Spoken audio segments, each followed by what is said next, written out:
Good evening and welcome to our September London South East Investor Webinar. For those of you who don't know me, I'm Donald Leggett, Head of Investor Relations at London South East, and I'm your host for this evening. We're joined tonight by four CEOs, three of whom may well be familiar to the regulars in our audience. Each is an interesting investment opportunity in their own right and has future growth potential. We start tonight with Clifford Gross, CEO at Tekcapital. Cliff, it has to be said, has done a great job developing four companies from early university IP beginnings and helping grow them into successful standalone businesses. Our other three companies are all junior miners who specialize in South America. So we have a theme. Brad George, CEO at AIM-listed Orosur Mining, is working in Colombia, in Brazil and Argentina, and he joins us from Perth, Australia. This morning, OMI put out an RNS, which, as many of you saw, it pushed the stock up an extraordinary amount today, and it was really quite an exciting day on the markets for OMI. Aldo Buatano and his Cleantech Lithium team are developing a low-cost, high-return source of lithium brine in the Chilean Andes. Equally exciting. And Marcel Koval, CEO at Luminex Resources, is exploring developing for gold, copper, and other precious metals in southeast Ecuador. We don't often hear from Ecuador, so it's fantastic to have them on the show tonight. And it's worth mentioning that they have an earn-in agreement with Anglo American. You may have heard of Anglo. Some useful housekeeping points next. As usual, each presenter has 30 minutes in total to make their investment case, with 20 minutes spent talking to slides. And then we take your questions, the all-important questions, and put them to the speakers. The London South East Bulletin Boards are a large part of the investment landscape in the UK, where we provide free data and a moderated space where investors can discuss their favourite or indeed least favourite companies. So please do jump on there tonight and let us know what you think of our presentations. And it may seem a jump from video webinars to audio podcasts, but I recommend you listen to Pete Higgins, my colleague Pete Higgins, and his Investing Matters podcast, which he creates for London South East. Pete does considered interviews, intelligent interviews, at length and at depth with professional investors and financial journalists about investing. It's really not a hard sell. It's really very invigorating and interesting, and you will learn a lot. And the Investing Matters podcast is well worth discovering. That's enough from me. Time to hear from our companies. So let me introduce you to Clifford Gross, Ph.D. It's a pleasure to welcome Cliff back. He's the CEO of AIM-listed intellectual property investment group Tekcapital. The most significant news from Tech is the flotation of Lucid Eyewear on Nasdaq, which was very brave and well done, despite the unfavorable choppy markets which Clifford referenced to us the last time he spoke to us. Lucid is the second of the four portfolio companies to list, and the current Tekcapital market cap is £36 million. It's had a year high of 37p. The low was 18.75p. And so the question we were all asking is, what comes next? Here's Cliff, live from Miami, to answer that and all your other questions. Well, good evening, Donald. I hope you're keeping well. I'm very well, thank you. And you too, Cliff? How's Miami? Better than average. It's the normal balmy weather here. It's basically the same every day. But that being said, you have to be grateful for what you have, and we're really thrilled with the progress that we've been making at Tekcapital. For those who are new to the company, our overarching mission is to create valuable companies using university discoveries. And these companies, in our goal, is to do two things. One is to make a positive impact on the lives of the customers that the companies serve. And the second is to produce a good return on invested capital for our shareholders. So that is the overarching theme. Now I'll move on to a little bit granular approach to what we do. We basically source innovative discoveries from our university network, and we build portfolio companies around these discoveries. And we add to those portfolio companies star power management that has built successful companies in the past, often of quite substantial size. And we think this helps de-risk, obviously, the technologies and their entry into the marketplace. We also provide services to more than 250 universities and some very large corporations around the world to help them analyze their intellectual properties. And finally, we have a multi-year track record of achieving our most important KPI, which is the growth of our net assets. For the first half of 2022, we reached a record in terms of our net assets of just shy of $77 million and an NAV per share, which was also a record of 51 cents. Our revenue for the first half was $8 million, and our profit after tax was $6.7 million. More to the point is the historical growth of our net assets. In 2018, we started building these portfolio companies.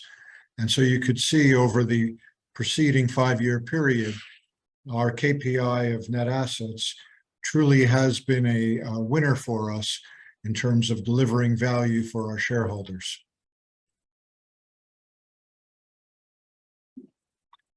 Just a word on where a lot of our discoveries come from, and that is the world's university idea factory.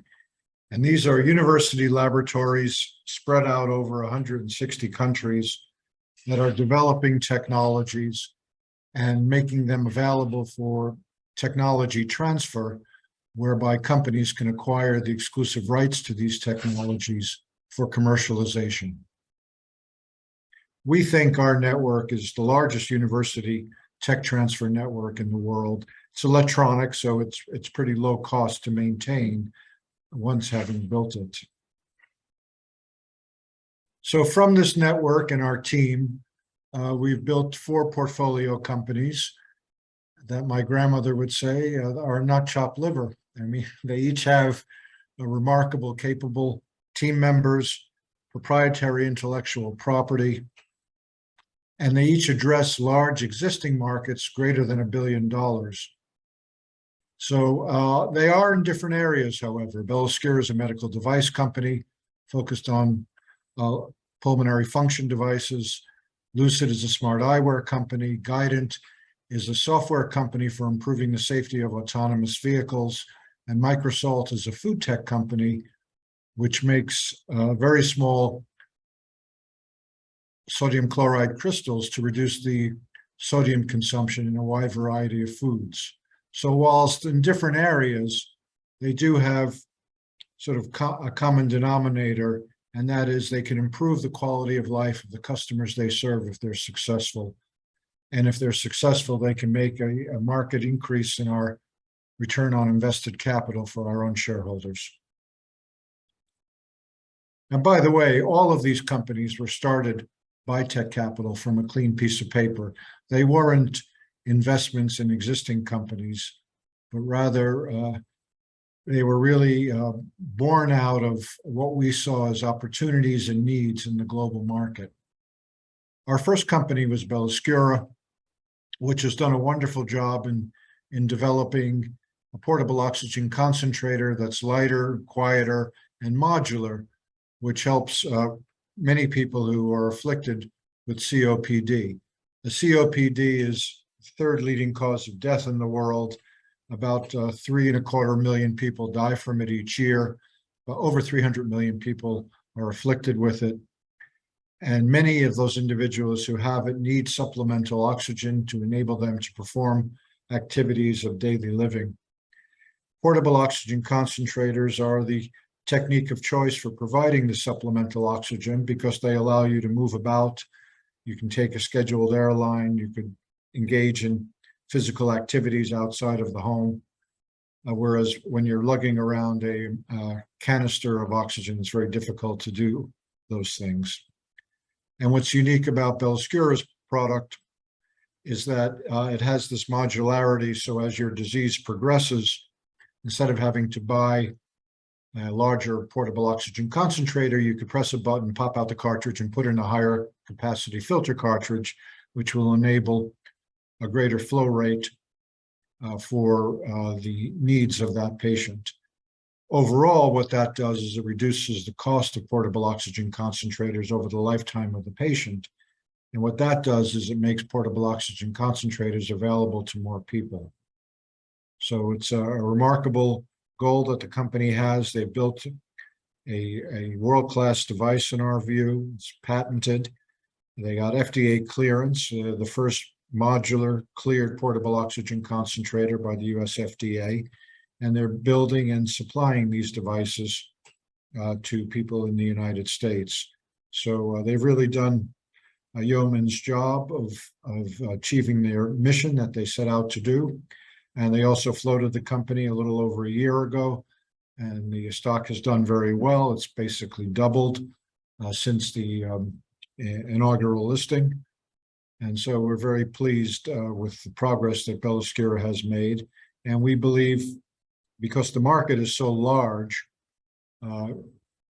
can reach as much as $5 billion over the next 3 years. We think that Beloscura could earn a piece of that market if they continue to execute on their plan. So we're very excited about the future of Beloscura. Lucid is in the business of making smart eyewear. These are glasses that correct your vision or protect your eyes from sunlight, but also allow you to remain connected to your digital life. So you can take and make calls, listen to music, talk to Siri, Google Voice, Alexa, Bixby, or any other digital assistant. You could call an Uber, you could send cash through a cash app, you could listen and respond to social media, all through your glasses. And Lucid has an operating business which is based in the US called Innovative Eyewear. And that business is making and selling all of Lucid's products worldwide. And it recently filed an S1 with the Securities and Exchange Commission and began trading on the Nasdaq about 2 weeks ago. And this past Friday, they had the distinct honor to ring the closing bell of the Nasdaq Stock Exchange in Times Square. And here you could see the Lucid team, or actually more properly, the Innovative Eyewear team in Times Square at Nasdaq headquarters. So we're quite thrilled. We own 71% of the company. That's post-flotation, which is quite a healthy stake to own in a Nasdaq company. And the company has the resources now as a result of their initial public offering, which was fully subscribed, to execute its model. And we're very excited about the potential of Innovative Eyewear for really making a dent in the eyewear business. The eyewear business is very large, and it's also very stodgy, and it's ripe. It's ripe for disruption. And in the United States, it's approximately $28 billion a year. So the company has a goal to try to earn 1% of that over the next couple of years, which would make Innovative Eyewear a very substantial company indeed. Additionally, a third company in our portfolio is Guidant. Guidant makes software for improving the safety of autonomous vehicles. Now, everybody knows that the entire global fleet of vehicles is becoming electrified. And in many states and several countries, there are requirements now, if you want to sell vehicles in 2030 or 20 or even sooner, that they have to be electric. And so all of these electric vehicles, when they grow up, they want to become autonomous because it's inherently safer, it's more enjoyable, and it enables, it's more sort of democratic, is that it enables people to use transportation systems without having the need to be able to operate the vehicles themselves. Additionally, it reduces the cost of delivering goods on a global basis, whether they're goods from a factory to a wholesale distribution center or from a supermarket to a person's home.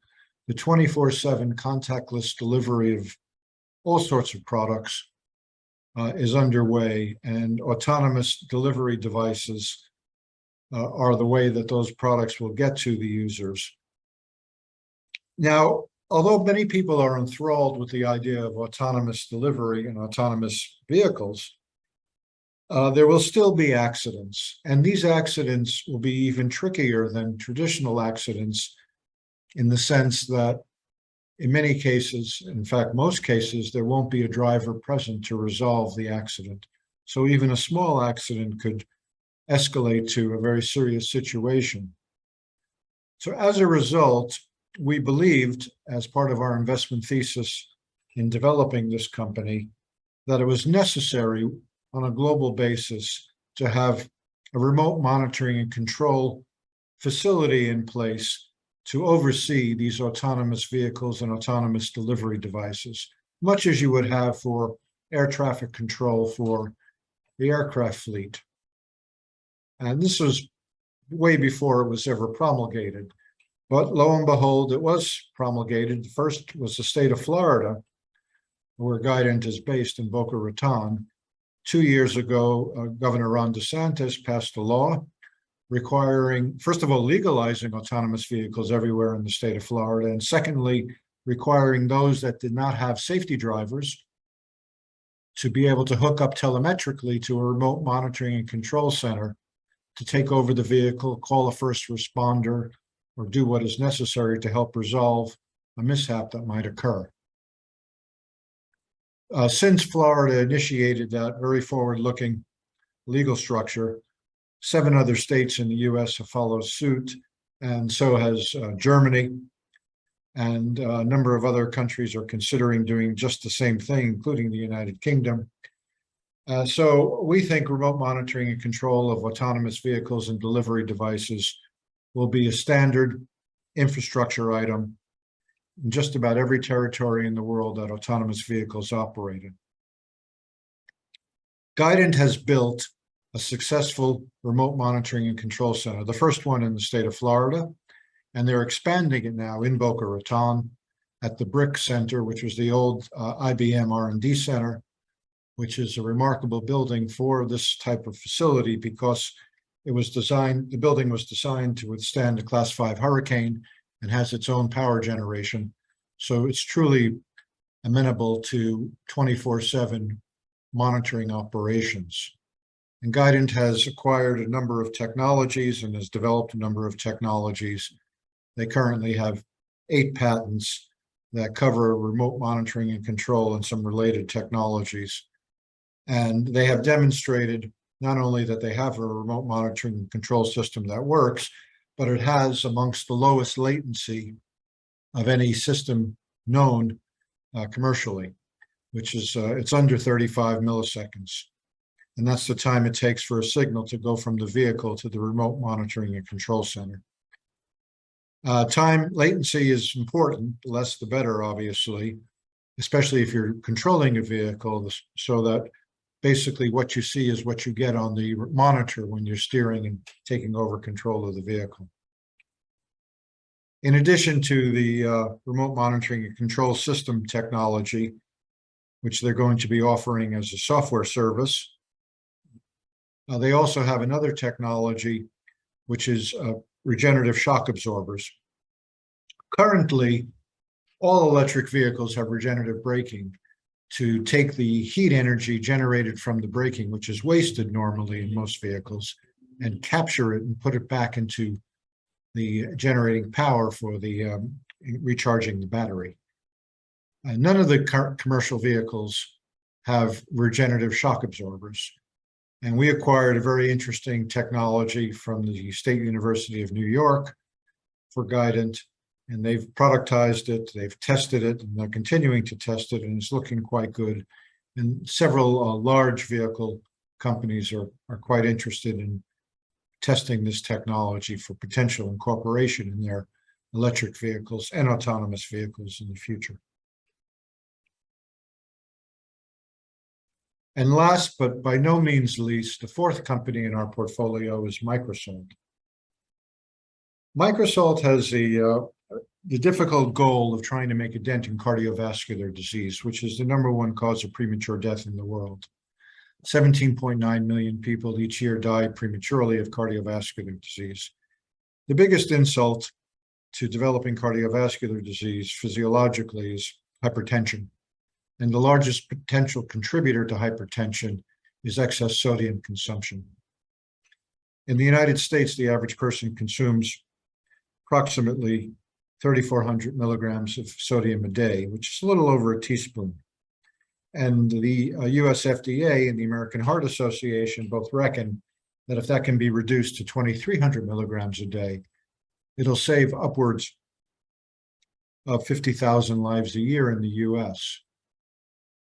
The problem is that people like to consume salty food and salty snacks. And manufacturers like to manufacture these products because they're widely consumed and because the salt also acts as a preservative. So it's been difficult to find a substitute that tastes as good as salt. And manufacturers have tried, and there are certain salt substitutes out there.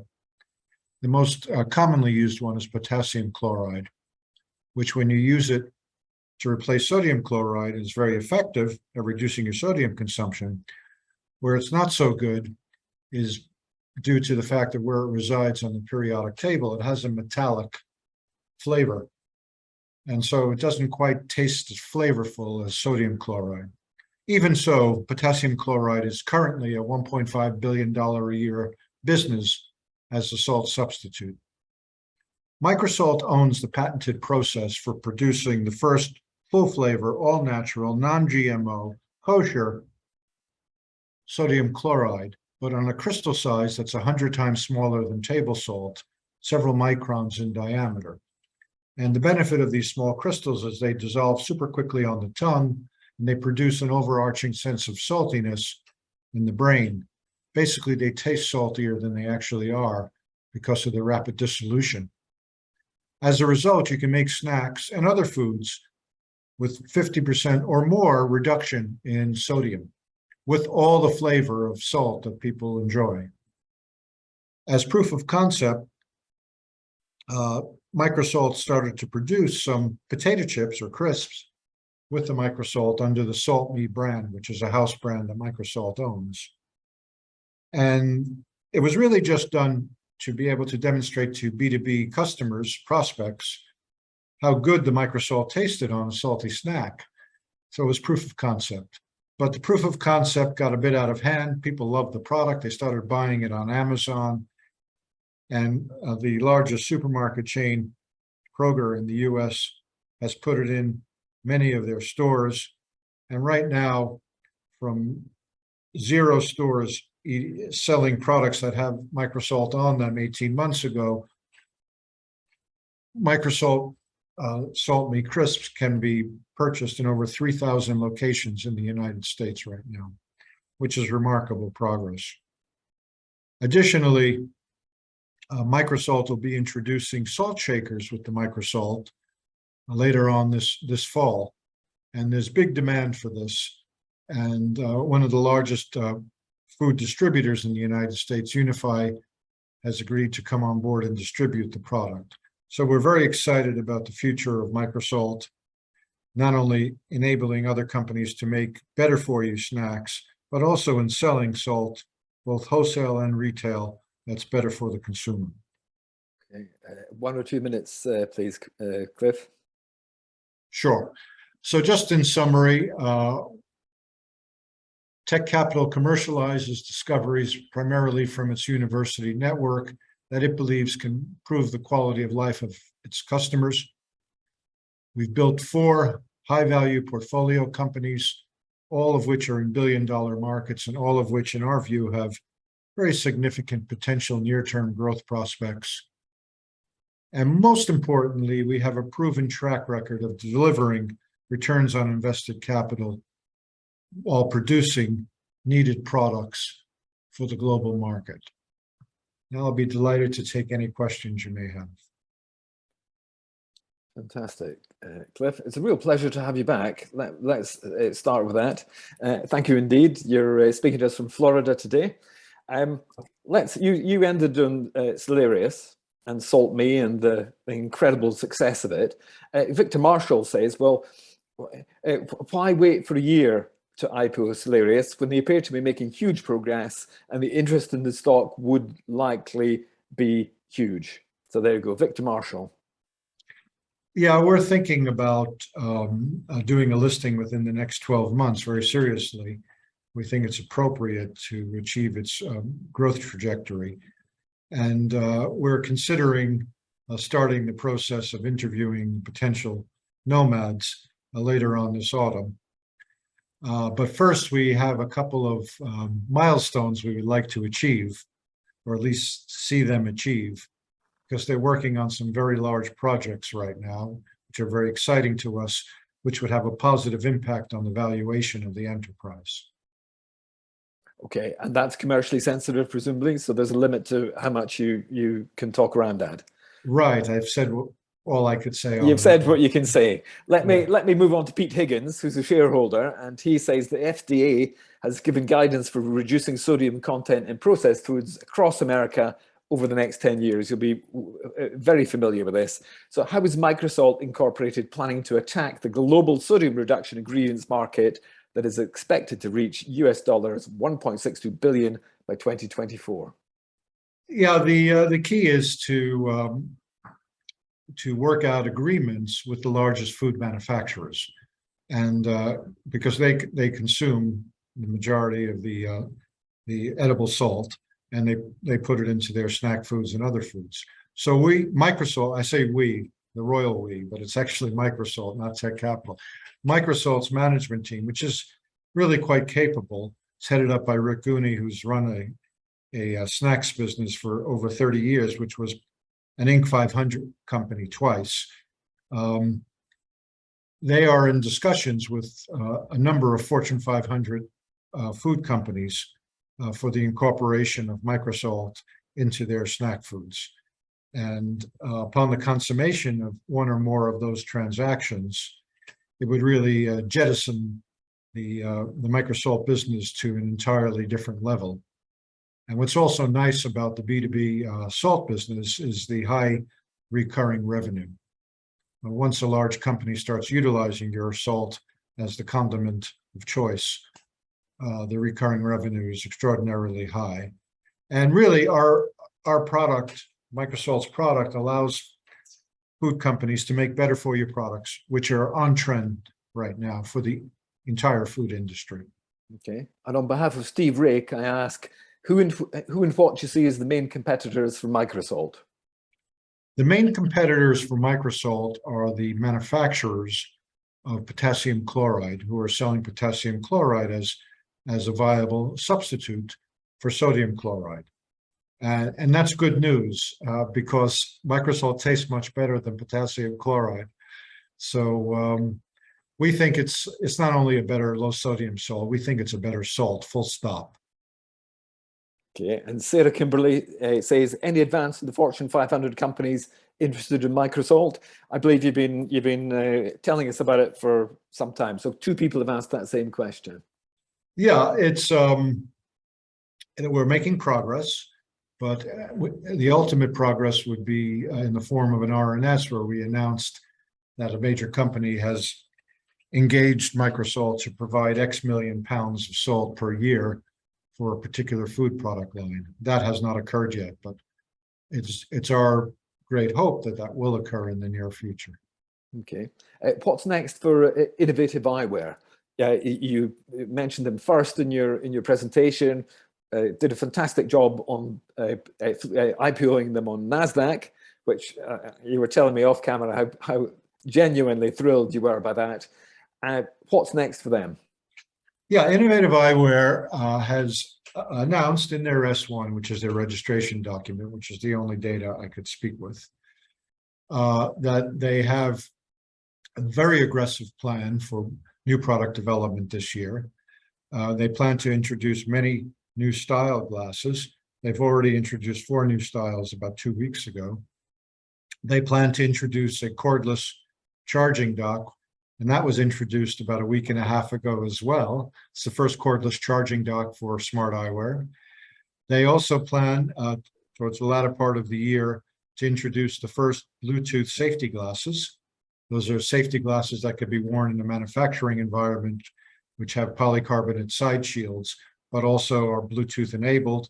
So you could use them hands-free, which is very important in a working environment of that type. And they have numerous other technologies that they plan to introduce throughout the course of the year.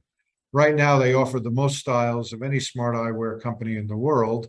They now have 16 different styles smart glasses available in 56 different lens types in any prescription, which is, quite a remarkable achievement. Additionally, they're seeking to penetrate more retail optical stores. A year ago, they had 0 optical stores, and now they're upwards of 200 optical stores carrying the product. And so while that sounds like good progress, it's not anywhere near what they're hoping to achieve in the future. And so they're seeking to add sales and marketing personnel to better penetrate the market and increase their marketplace traction in specialty optical and also in big box and specialty retail in general.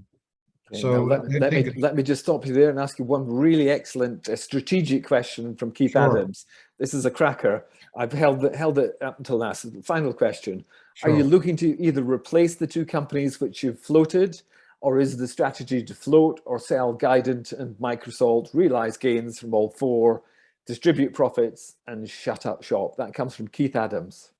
Yeah. No, one thing it's a good question. One thing we have proven over the last 5 years is that our approach is working. And I don't think that's an overstatement or irrational exuberance. We have 4 companies and 2 of them floated. And the typical time to flotation from formation, according to the American Venture Capital Association, is 7 to 10 years. So we're doing it at roughly half the time that it normally takes. So it works. And so we reckon we'd like to continue it working. But we also reckon that it's the best use of our assets and our manpower to shepherd the companies that we have until they are in what we view as a safe harbor and a good launching pad to achieve the growth potential that they all have. So we're focused keenly on helping Microsalt become a listed company, and also helping Guidant go to its next level, which may not be listed. It might be an acquisition. We'll have to wait and see. But Guidant is actually going great guns as well. They signed their first commercial customer, which is the Jacksonville Transportation Authority, which has hired them under a competitive contract to provide remote monitoring and control services. And they're anxious to sign up additional customers. So the game is afoot for both Guidant and Microsalt, and we want to help them maintain the pole position so they can, make a dent in their respective markets. Clifford, that was a fantastic last answer. Thank you so much. It's sparked about 3 or 4 different questions in my mind, no doubt in everybody else's minds. Thank you so much for joining us from Flora live today. You're a complete star. It's been a pleasure having you on. Thank you so much. And now for the first of 3 South American miners for you, AIM and TSXV listed Orosur Mining's CEO Brad George joins us from Perth, Australia. OMI released a Columbia update this morning, which referenced exploration activities at the company's flagship Anza project and included a very positive assay result from Pepas of 150 meters at 3 ounces of gold. This one will go down in Orosur mining history, I think. And this from the first drill in a previously untouched area. Good judgment or good luck? We have Brad, it certainly sent the OMI shares up almost 40% today, which is an extraordinary day on the stock market. But importantly, the release also mentions that Agnico Newmont may elect to enter into phase 2 of the JV agreement. So those are 2 things that we really want to know more about. And here's Brad joining us live from Perth, Australia in the middle of the night. Okay, over to you, Brad. All right, let me just turn this thing on. So, sorry. Okay, thanks, Donald. Obviously, it's been a fairly busy day, so I do apologise that it's been a long time coming, but I would like to think that it was worth the wait. This obviously, this share price graph doesn't really reflect the last or today's movements, but we'll update next week. The main takeaway on this screen, you've all seen it before, is that the warranty, 11 million warrants, they were all related to a capital raising or just shy of 2 years ago. So they will all, unless the share price goes to about 24, 25p, and we all have our fingers crossed, they will expire in November this year and fall away. So our diluted share capital will come back to again to a very low level. I'm going to only talk about Anza tonight. We have three primary projects, or Anza being the most important project in Colombia. The other projects are early stage. In Argentina, we've come off. We're at the end now of the winter recess. So I'll mention them in passing, but I'll talk about them in more detail in later presentations. I think obviously Anza is the primary focus of attention today, so we'll deal with that. Purely South American focus, strong balance sheet, something of the order of 3.2 million in the bank at the moment. And importantly, the Colombian project is under the operation of, I think at the moment today, is the world's largest and third largest gold miner. So it's nice to have friends with deep pockets, particularly in rugged terrain of Colombia. So having those companies there looking at the Anza project not only is testament to the potential of the project, but in terms of the financial ability to work this project, this is really the sort of project that you need big companies. It's hard for a small company to operate in this kind of terrain. Just running through quickly, the Aerochemist Tin Project, it's been talked about previously. A very large land holding of just shy of 3,000 square kilometres in Western Brazil in the Rondônia Tin Province. We are working on a JV there with Toronto-listed Meridian Mining. A very large and very historical tin province in Western Brazil, but mostly historically have been mined by artisanals, local garimpeiros, so very, very undercapitalised, underexplored, underexploited. So we've secured a major land position there. We've done some preliminary work and we have sampling programs beginning in the next couple of weeks. So that's one to watch. At the moment, it's only just beginning, so we'll wait and see. The other one, as I mentioned, was an exploration project in southern Argentina, El Pantano. The Deseado massive region in Patagonia is a very established gold province. Some major mines down there with Anglo and Barrick, and the majors are down there. A very low cost place to explore. Nice open country. That's a nice change from Colombia. A greenfields project. We've done some work there beginning of this year with some geochemical sampling, gave very positive results for the first phase. We're now getting to the point where we're about to start some ground mag surveys in the next couple of weeks post the winter recess. So early stage, but again, a large land holding, very prospective ground, and a nice sort of addition to what we're doing in Colombia. But of course, you've all come to hear about Anza, so I won't disappoint you.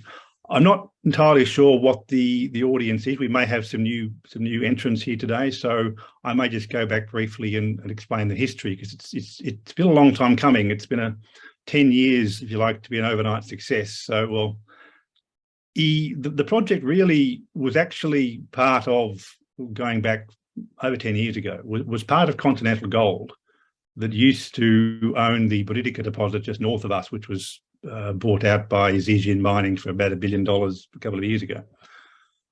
Before it all became very exciting, Continental decided they couldn't run both projects and had to make a choice between this and Buritica, chose Buritica, and Anza was spun out to a Canadian company, Waymar Resources.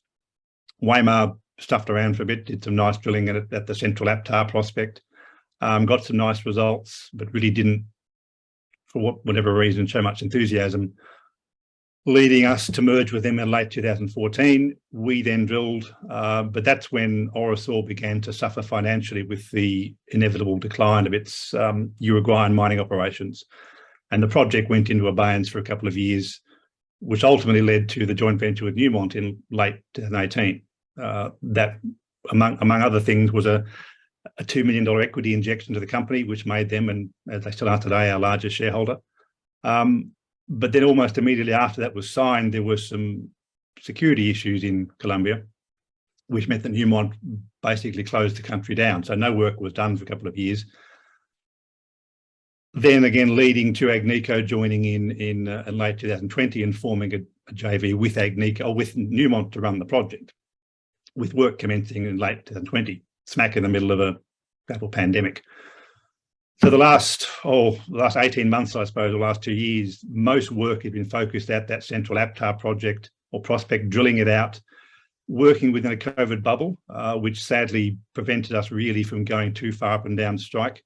But that began to relax end of last year, and we were able to identify and work out prospects that led eventually to drilling commencing at Pepas in April of this year, with results, of course, coming today.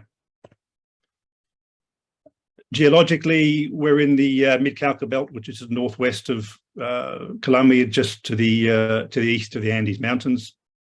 It's a major late Miocene belt of rocks.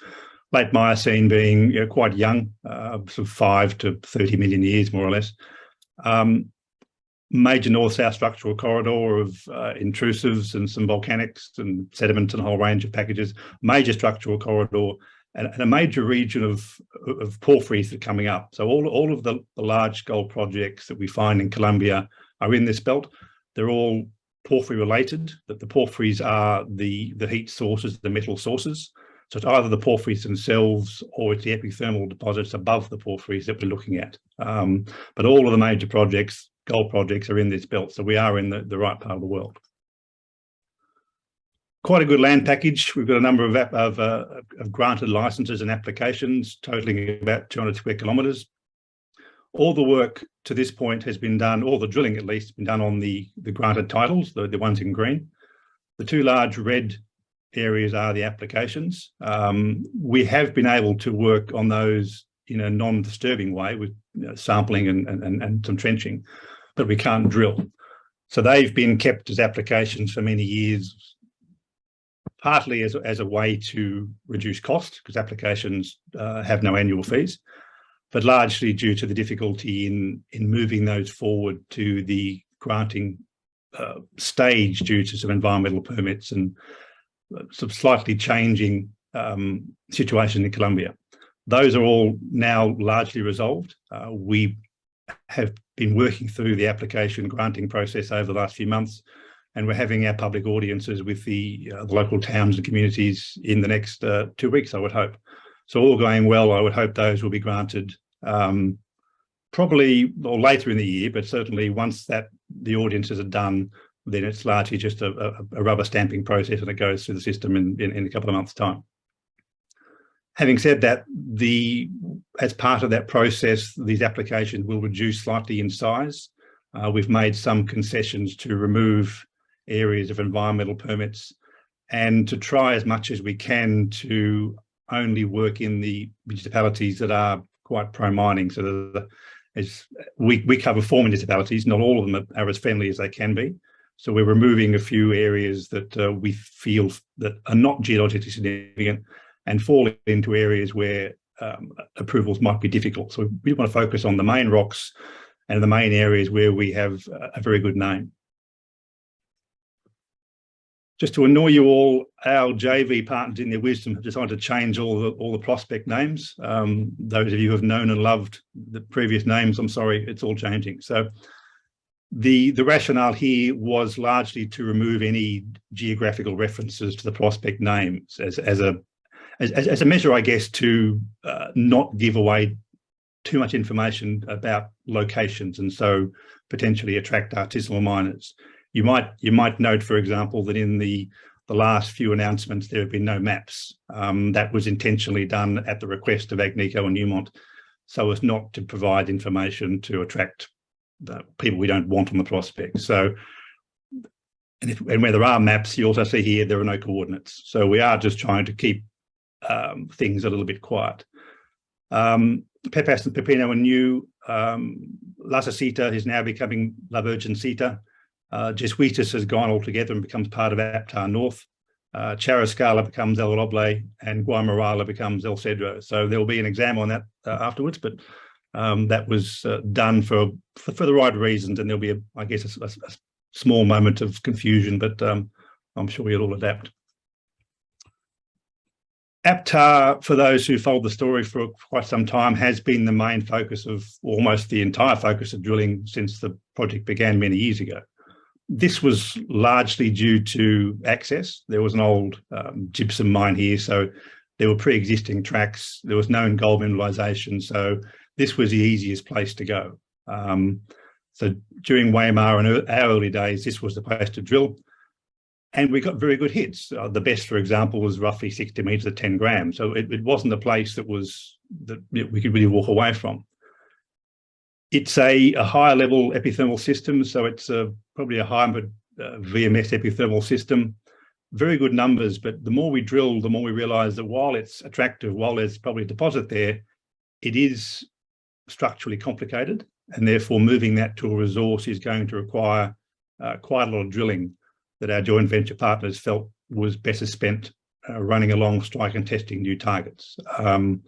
Bigger companies have different ideas, different priorities, and these guys are not here for APTA, they're here for 10 APTAs. So they needed to find the next ones. And so the APTA has been put on the shelf for a while. We'll come back, but at the moment, the main focus is finding more of these or finding more of different things. And so once new prospects and targets were defined along strike, drilling has accordingly moved along strike. So bringing it to Pepas, this is the northernmost prospect in the whole project area. It's roughly 12 kilometres north or east of APTA against the northern boundary. We really came here because this is where the work started. Once the COVID problem began to abate, we were able to get out our field crews and do mapping and sampling, beginning in the north and working to the south. So really it's just an orderly sequence of working our way down. A number of holes were planned here over roughly a kilometre of, I won't call it strike, but a kilometre of area, targeting a range of different targets. So we've got some geochemical targets, some geophysical targets, just some nice structural targets. So a range of holes were planned. Drilling here is complicated. This is quite rugged terrain, so putting in drill pads is a fairly scary exercise. We need permits. We need to walk in by, well, I say they need to go in on foot and dig these pads by hand and move rigs in by hand or helicopters. So it's a sort of thing you have to plan well in advance, and then when you want to change, it's not easy to change. So the plan was drill a range of holes early on, assess the targets, and then once we had a view of which ones were the most potential, then come back and refocus. But of course, then, as we saw today, PEP1 came back with some very interesting results, which had everyone very excited and required almost immediately a pivot in the drilling plan. And I'll talk about the next slide. But pivoting is not easy here. So the first couple of holes were drilled, the northern holes were drilled. So we'll probably we've not seen the results for northern holes. They may or may not be as exciting, probably not. So we're probably going to see a phase of the next couple of holes from the north being interesting. But until we come back to the current holes that are being drilled back in the original target, I think we've got a few weeks or months of just getting those holes coming into the target from better angles. The section itself, very simple because we only have one hole. It's far too early to really understand what we've got. And geologists are a bit like economists, they never agree, and there's 10 geos and 15 different opinions as to what this is. It's not a porphyry, it's from a porphyry. So it's a hydrothermal breccia system, which is basically broken rock full of quartz. So it's something that's squirted out from a porphyry. It's probably quite deep, so probably deeper in the system than we saw at APTA. Shot through with stockwork veins, mineralized from surface. There are high-grade veins in there of 10, 20 grams, but that's what's more attractive to us is the continuity and the width. We don't really want narrow high-grade veins. We want big hits of nice grade, and this is really, I think, what is key here. The fact that it's 3 grams and then quickly turns into 4 grams below surface is very appealing and puts it in stark contrast to some of the porphyry systems we see in the region. There are a few around this part of the world where the porphyries come to surface, and they are very big, but they tend to run about 1.1 gram per tonne, which is, it seems juicy, but it's probably not quite there in this part of the world, but too big to walk away from. So those things can become a bit of a trap where we're now dealing with 3 and up to 4 grams over thick widths. That's a very different game. Basically you think, well, you only have to remove 1/3 of the rock to get the same gold. So your potential cost of mining is much, much lower. So this is, if it can be repeated, is a game changer. It's at surface. It's very, we would call this high grade for a near surface thing. And most importantly, it's thick. But what it is, of course, is still to be determined. One issue is that we, in hindsight, through no fault of Agnico, is that the drill pad was probably not in the best position. The hole was drilled to test the down dip extension of a very nice trenching anomaly, 8 meters at 20 grams off to the east. They didn't expect to hit gold from surface.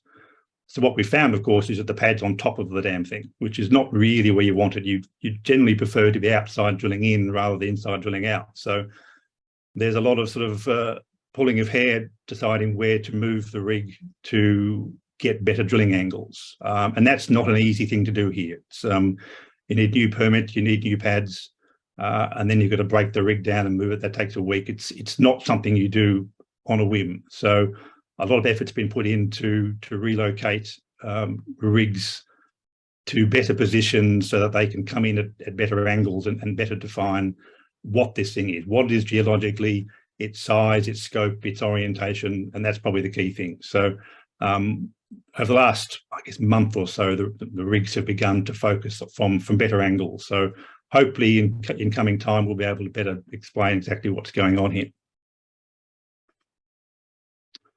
So going back to the wider area, so Pepas in the north, we can see 3 rigs running there. So that's very exciting, and hopefully new news flow will continue to come.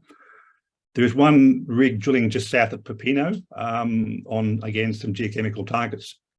That isn't going so well, largely due to the lack of a camp. They tried to drill a hole there, having the crews walk in, and found that they were wasting too much time per day, and as a result, the drill costs were getting a bit out of hand. So that one's going to probably wind back for a month or so until a new camp can be built. So, very prospective, but logistically, that one was quite challenging. At the moment, most of the other geological teams are in the south at El Roble and El Cedro.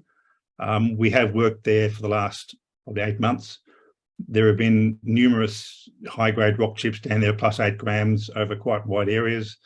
As we speak, there are a number of crews down there, and the geophysical IP crews that were working in the north have been down there for the last, I think, 2 or 3 months. So the IP work is going to continue there for another month or so. It's almost complete. And they have an expectation, or Agnico have an expectation, that they'll be able to begin drilling there, all going well, later this year. And obviously, looking at this map, which is geochemical sample points, the other projects such as La Virgencita is dependent upon approval of that application, which we hope to have done again by the end of the year. So we may or may not see drilling there, depending upon on how drilling goes. The JV, of course, much chatter today about what happens. We've just come to the end, or about to come to the end later tonight, of the first phase. First phase was 4 years, $10 million. Agnico and Newmont have informed us that they have exceeded this year's expenditure of $4 million. They're probably closer to 5.5. So they now have the right to exercise phase 2. They have not yet done so formally, but we are entirely comfortable that they will do so. They've certainly been talking about it with us for quite some time. It's just quite a complicated process. Phase 2 will, if it goes to completion, earn them an additional 14% to go to 65%. And that's 20 million over a maximum of 4 years. But I would be very surprised if it took 4 years. We've certainly been talking to them about budgets, and they'll probably knock it over in 2. because there's no value in them spending 4 years here. So they will be working this as hard and fast as they can get hold of rigs. The complication, however, is that it's actually quite a difficult. Well, it requires a new JV structure to be created, and we need to be very careful about how we do that, because it involves the transfer and ownership of what is a major asset, and we want to make sure that, one, we don't get whacked with a huge tax bill as part of that process, and two, that the ultimate structure we decide on is appropriate for whatever outcomes might occur in the next couple of years, be it buyouts or JVs or things. So it's getting it right at this time is most important, because once it's done, it's very hard to change. So lawyers and accountants and people above my pay grade have been working very hard for the last couple of months trying to determine how best to do this in a fairly complicated financial global environment. Tax laws have changed over the years around the world, so we just need to make sure that this is done correctly and we don't find ourselves bitten on the bum by something we didn't foresee down the line. Phase 3 is at the end of phase 2, and that's there is no money attached to that. That's whatever it costs for the JV partners to do a DFS. But from what we've seen at other projects in the area, that could be, well, if we look at Veridica, that was 300,000 metre drilling. That could be 60, 70, 80 million dollars, whatever it takes. So, but we're getting ahead. So in summary, I guess it's a very short presentation because it's only one significant hole today, but it's a damn good hole, and I think it gives me great comfort that one, Agnico and Newmont do know what they're doing. I mean, I might yell at them occasionally with their bureaucracy, but they are really top class geological teams. PEPAS was a long time coming in terms of mapping, sampling, geophysics. It wasn't just drill at random. And the fact that the first hole hit something of this magnitude gives me great comfort that we will find more of these things, which is ultimately what these guys want. They're not there for million ounces. These guys need, pick a number, but plus 5 million ounces. So the fact that they're there, the fact that they're taking it very seriously, would suggest to me that they see this as one of their best projects in the world, and certainly one that has the potential to host something of their scale, and that's large. The point I probably missed before is that once we exercise phase 2, there's a $2 million option payment to Orosur, which is nice. So there's a balance sheet. So that puts you in a strong position, a good project, major companies, money in the bank, and the other projects in Argentina and Brazil progressing slowly. What we do next, maybe new projects, but we might just take a few days to bed down phase 2 and then see what's out there. So any questions? Okay, fantastic. Wow. So you put all the interesting stuff at the back end again, Brad. We don't really want to hear the history of the company. We want to hear where it's at today. Well, you know it, Donald, but not everyone does. So. Oh my, that second 10, 15 minutes is quite electric, actually. So are you still at the negotiation phase on phase 2 with Agnico Newmont, or around that JV? Look, we are. I mean, yes, the JV formally ends phase 1 tonight sometime. Mm-hmm. But that doesn't mean we need to go into phase 2 immediately. It is, as I said, there is a bit of wriggle room. By their actions and their words, they are moving forward. At last count, there were 160 people on site, 4 rigs, 50 cars. I mean, they're not going anywhere. They're bedded down for the long haul. So that's, by their action, would suggest that they're keen. We've looked at all the budgets, and they are making plans for 8-9 million next year. So that's all going ahead. As I said, it's just that process of making sure we get it right. Now, this is above my pay grade, but the structuring is not simple. The structure that was put in place with Minera Anza at the beginning is no longer really optimal because the environment in Colombia has changed, as they always do. So we just need to make sure that one, the transfer of the asset is done in a emotionally and financially painless way, and that what we end up with is the most flexible arrangement to allow all the options to work out. So I'm entirely comfortable that this is going to happen. It may not happen tomorrow, but certainly they're saying all the right things and doing all the right things. It's just a question of, I think, having two big companies with lots of people involved. It's a bit of herding of cats going on here. So we'll get there in the end, but it'll be a lot of talking yet. And when might you expect that $2 million to happen? Again, it's the JV says it comes in 30 days after exercising of phase 2. We're not in a rush, to be fair. We don't need the money. What we need to know is that it's coming. We got 3.2 in the bank at the moment. Our cash burn is very low intentionally. We've really held things to a very low level until this all became bedded down. You've been very clever with your deals, haven't you? Well, the deals, yes. Other deals were intentionally zero cost, entry cost, and very low cost for the first year, just for that reason, to protect ourselves in the event of it not going forward. So now we've come to what it is.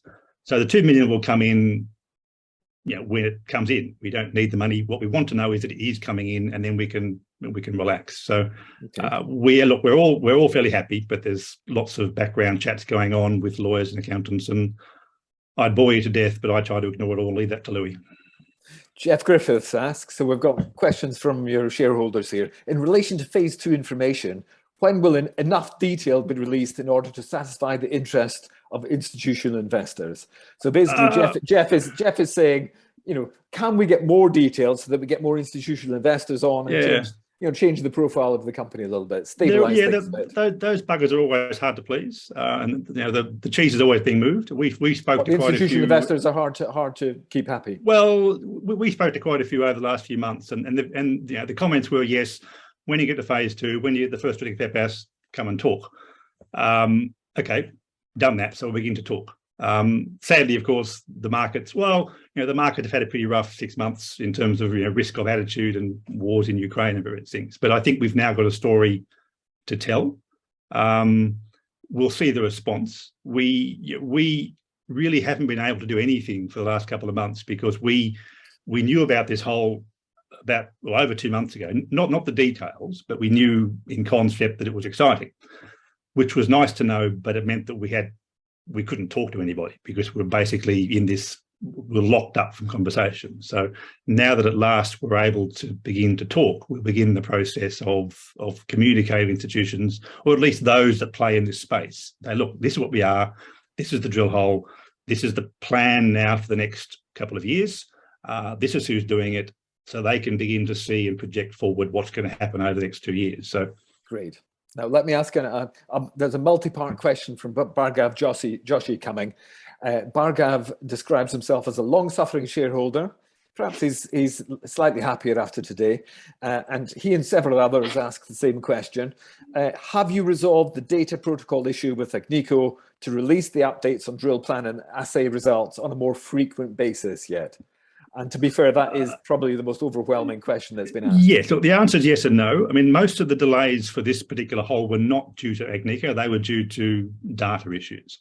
Being the first hole in a new prospect and then coming back with these ridiculous numbers, there was a bit of saying, well, okay, is this real? So they went back and re-assayed just to check, a different lab just to check. There were quite a few assays that were over the limit of 10 grams. They had to go back and be re-assayed. So there was 3 or 4 phases of re-assaying required to get to the point where this could be announced. So that was just technical. And the labs, sadly, in Peru are still stuffing around. So, so that wasn't them just being annoying. Yes and no. We certainly had some talks with them about that. We had our guys on site recently looking at everything, and we are going to be putting in place some slightly tighter protocols about when we go to site, probably on a monthly basis, look at the data, get data dumps. So we are going to get information on a more timely basis. So that's good. Yeah, it's probably less important for Agnico and a lot more important for OMI. Well, correct. So we will know more. Whether we can tell you, it depends upon whether that data is ready to announce in terms of compliance with 4D101. But you're correct. I mean, Agnico and Newmont would prefer we didn't talk because they don't really want this out there. And to them, this is not something they wanted to talk about.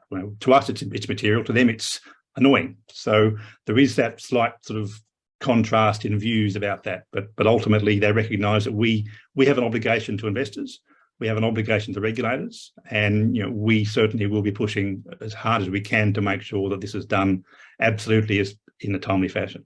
Okay, and this is going to be a final question, and it's the perennial question, everyone's favourite, as Bhargav describes it. When are you going to get more shares?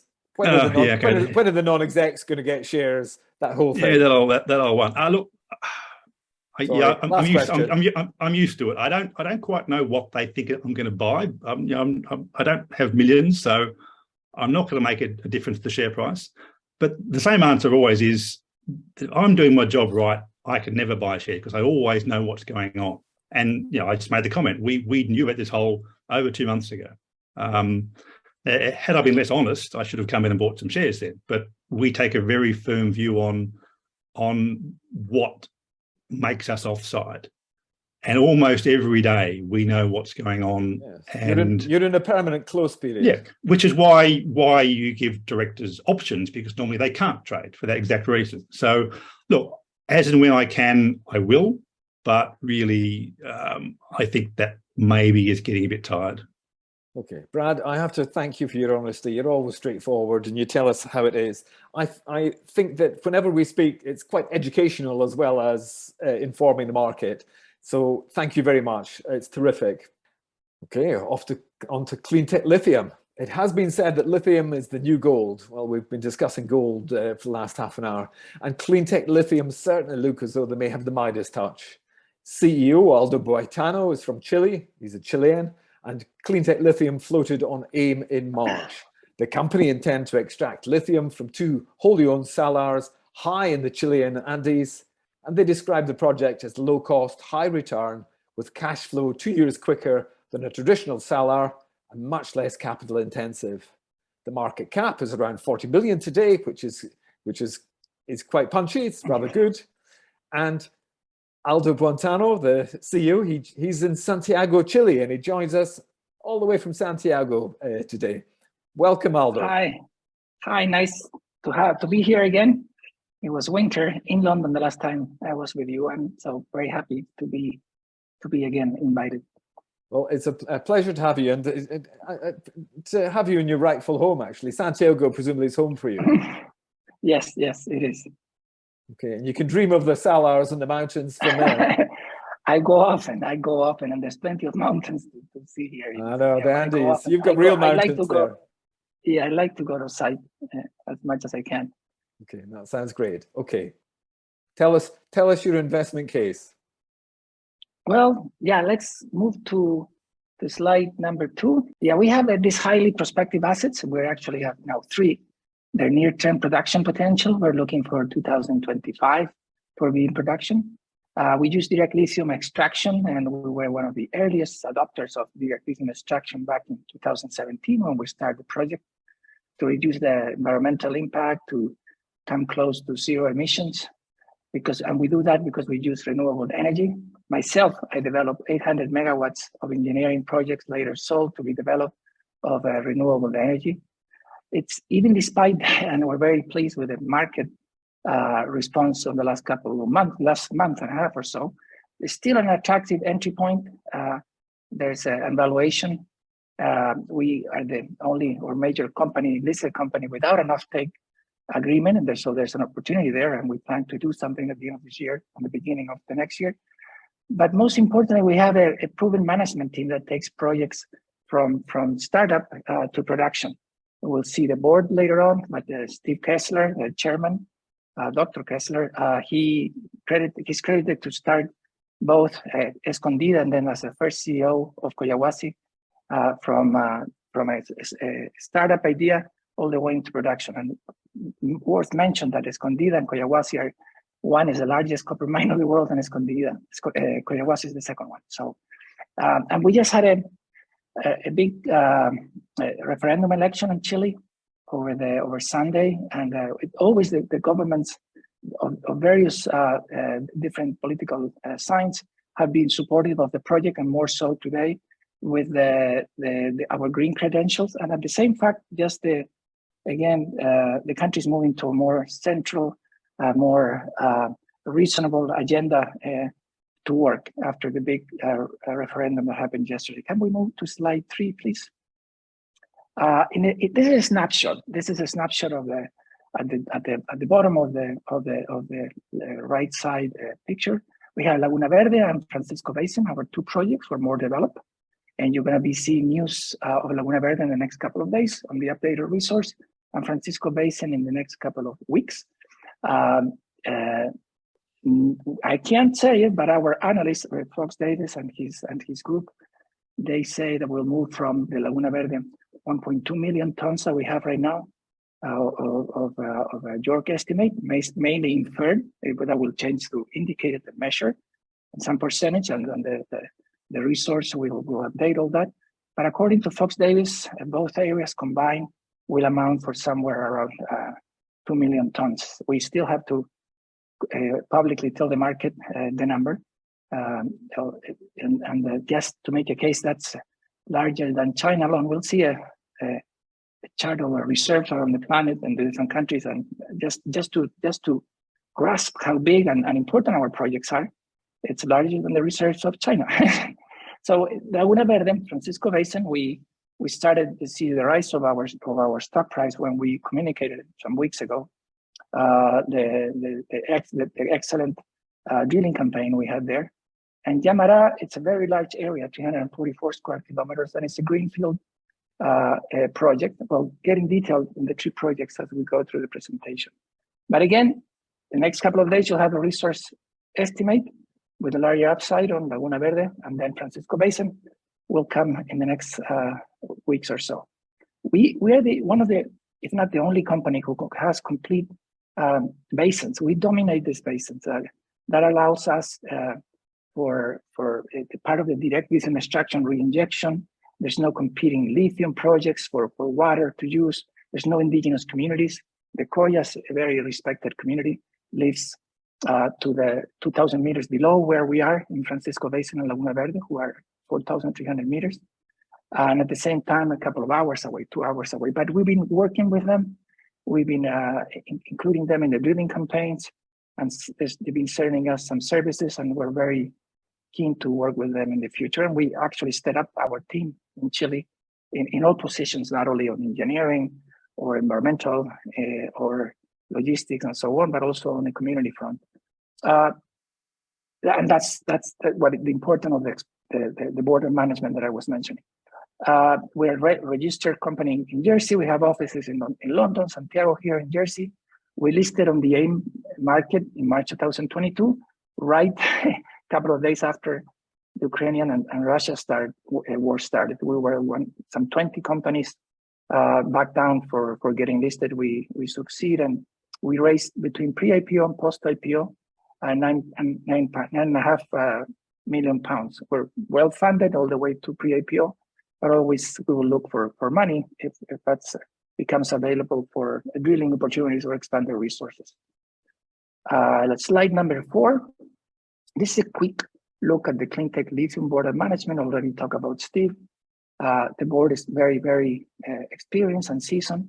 I wanted just to step a little bit on the technical advisory board. Marcelo Bravo, who's working currently in the scoping study that will be released by the end of the year, both at Laguna Verde and Francisco Basin. Laguna Verde first, and then Francisco Basin. It's one of the top 5 world lithium experts, as the same with Pedro Torres. He developed a resin that we now own and developed a 1 kilo of battery grade lithium certified in Germany by the same resin. One of the big reasons we listed in London is to go after the European Union market and the requirements of green credentials and the requirements more and more strict over where the raw materials of batteries come. So we're in a very good position again. We expect good growth. We are much lower, just without any compensation of CO2, just by the pure way we're producing lithium. We're much smaller than of rock, of course, and also brine evaporation. And we'll touch base when we talk about direct lithium extraction, how that it's again with a lower impact and more friendly to the environment. This is what I just told you. This is slide number 6 now. That's the reserves on the site. So to give you an idea what our broker says, not us, it's around 2 million tons of lithium in reserves is closer to Argentina. It's larger than China. And this 9.2 of Chile reserves, ours are not accounted yet. So, and this is information from very public from the United States Geological Survey and McKinsey. Chile, it's a serious country. It's has one of the lowest poverty rate in Latin America. It's considered a developed country with the power purchase GPD of the people. We have the highest investment grade. Our mining model is copied after Australia and Canada. Again, as I mentioned, the government is very keen to work with companies who have a lower environmental impact. And again, we have positive impact. Authorities have taken our projects to mining shows in Canada and in Australia. We'll talk more about the direct lithium extraction, but the main thing is there's no aquifer depletion. We extract the brine, we take it out, and without any chemicals, we re-inject it back without the lithium. And next, it's number 7, and then number 8, slide number 8. So direct lithium extraction has been around since 1998 in Salar in Argentina, owned currently by Livent with a 20,000 ton per year production. But today, most of the newer projects are retaking or rethinking that technology because of the lower grade of the different brine in the world that has been found, and at the same time, the pressure from the public and from battery manufacturers and governments on have a more low impact and sustainable lithium. The brine is pumped up.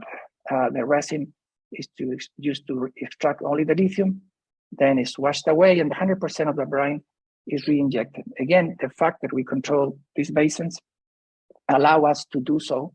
Of course, we're working on a hydrogeological model along with all the other things. We're currently having environmental studies. We're again working on both the scoping studies as they go up, and then we'll go with PFS, etc.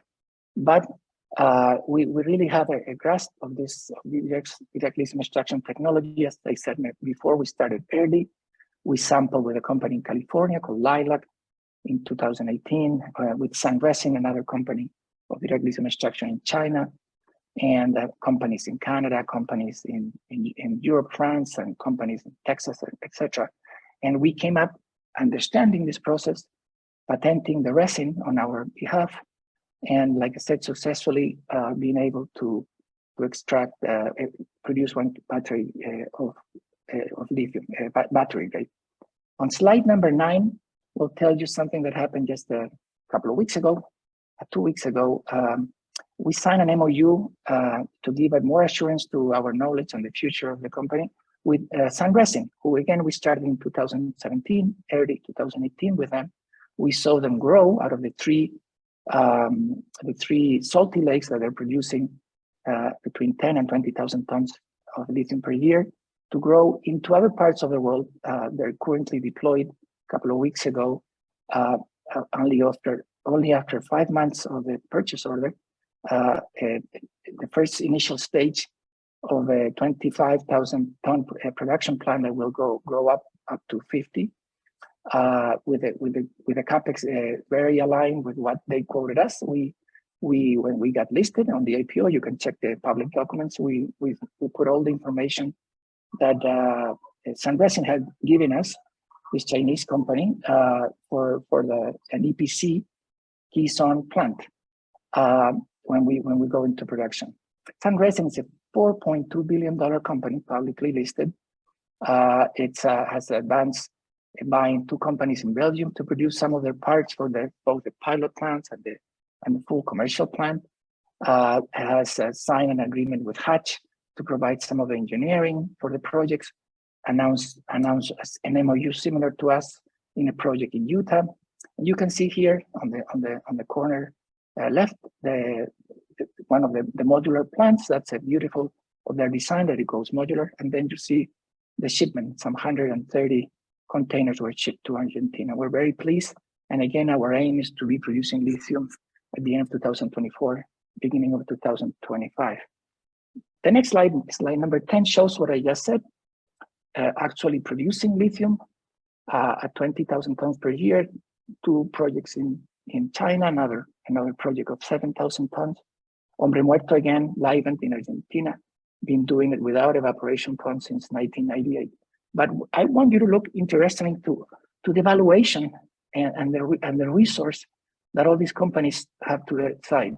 We really look into lake resources and who has lower grade than us. As most companies, we have higher grades. I was just saying on the right, all these companies and in particular Lake Resources, who has lower grade than us, maybe a more advanced project. But again, we're very, very under evaluated.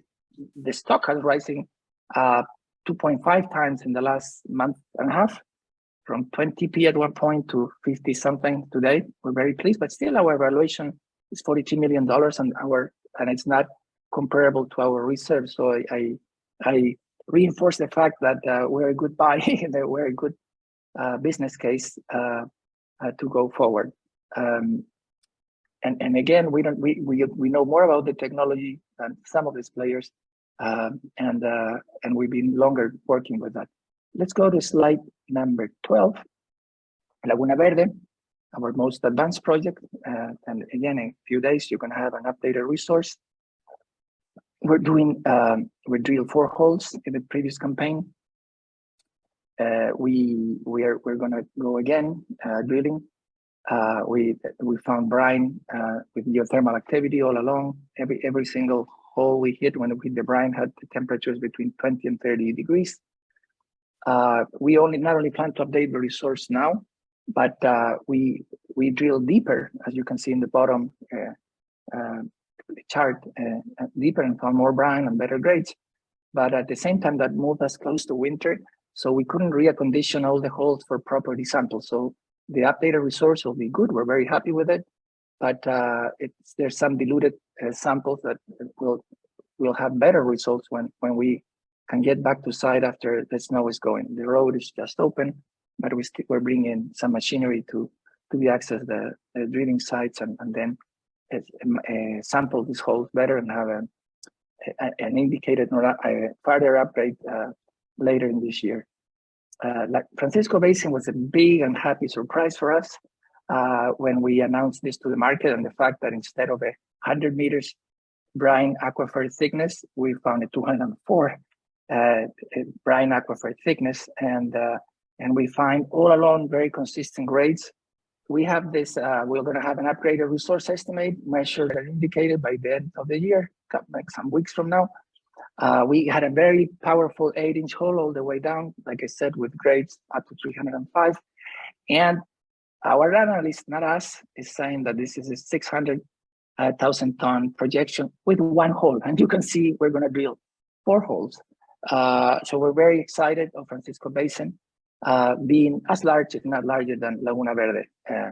They're not far away. And Yamara, it's a very interesting project. As we've been doing it always, we bring the projects into business, into being able to measure resources with initial surface sampling, then initial geophysics, and then initial drilling, and then the proper drilling plan. We actually collected from an oil and gas industry this very interesting chart that shows a certainty of subsurface aquifers with a very salty brine. That light magenta color indicates low resistivity or high conductivity. And we're very pleased we have a team going tomorrow to site to locate potential drilling places along with this geophysics line. And we're going to do, before the end of the year, initial drilling to see how much lithium is there. There's lithium in the surface. There's subsurface aquifers who have lots of salty components. So we hope, even though it's a greenfield, we hope to hit the market positively. So we'll go to slide number 15. I already mentioned how important is the clean energy and the fact that both places are very well connected to the national grid. In Francisco Basin, it's only 5 kilometers away. In Laguna Verde, only to mining standards, 52 kilometers away. It's very close. I know this business. I know this market. and we have 100% assurance that we're going to have power purchase agreements or PPAs to supply 24/7 clean energy. That's excellent, not only clean, but energy, but also highways, roads, ports.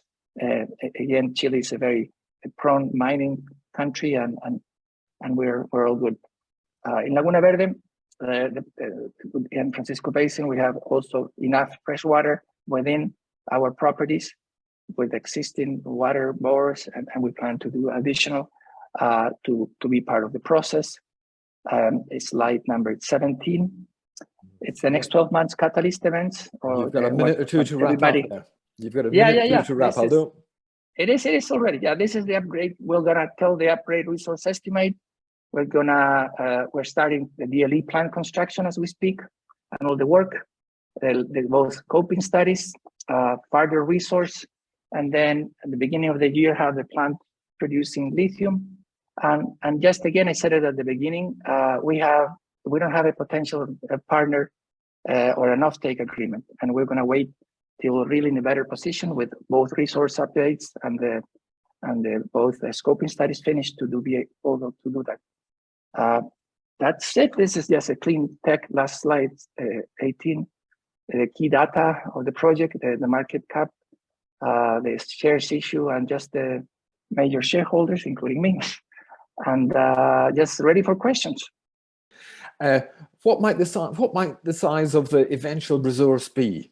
If you look in your crystal ball, you've got two fantastic projects which you wholly own. What might eventually, how big might the resource actually be? I can't say it, but again, if I'm quote Gaius King, the expert, and there's another geologist there, the expert from Fox Davis. By the way, we signed an agreement with Canaccord as a co-broker, and they're going to be released in mid-September, their first news about us. So what Fox Davis has said, new broker on board in 2 weeks' time, yes? Yeah, well, in a couple of days, and then in 2 to 3 more weeks, we'll have, according to them, Fox Davis, around 2 million tons of lithium as reserves. And they say we could go anywhere as we expand the resource with further drilling and everything without adding Yamara. We'll go to 4 to 5. That's big. Right. I mean, that's larger than Argentina. That's half the Chilean reserves. That's a big number. Chile, I understand, is one of the providers of lithium, and it's about 9 million. Has the largest reserves. Yeah, 9.2, and has the world's largest reserves. And the larger producing place, Salar de Atacama, who hosts Albemarle and SQM, is the site is the largest the largest lithium place in the world. And you may have 5 million. That's very impressive. I don't say it. Oh, you didn't say it. It was Gaius King at Fox Davis said it. Yes. Gaius King at Fox Davis said it.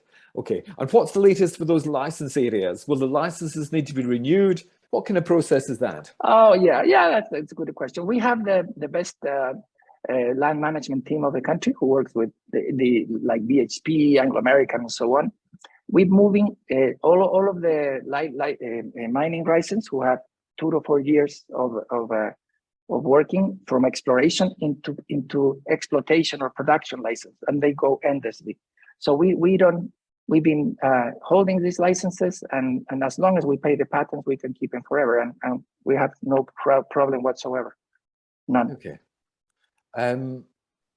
What about strategic partnerships? It strikes me with a market cap of 40 million, a very positive outlook, and a relatively short period of time before you get into cash flow. Does that actually give you a solid basis for entering into strategic partnerships? We've been approached by many, and we're going to be approached by more, but we just, again, want to have both places with as high as we can inferred and measured, and that's indicated and measured, not only inferred resource.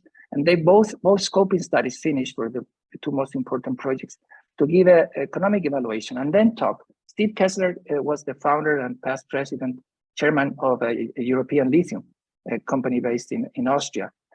He knows, and we also have access to the major car manufacturers, household names, companies in Japan or China, and Canaccord with the extensive network too. But we're holding those conversations because we want to really what's best for the company at the right time. So by the end of the year, beginning of the next year, we're going to start more formally those informal conversations that we're having. Okay. How much do we estimate the cost of production to be? I understand pretty low. And how large are the potential margins? I understand pretty wide.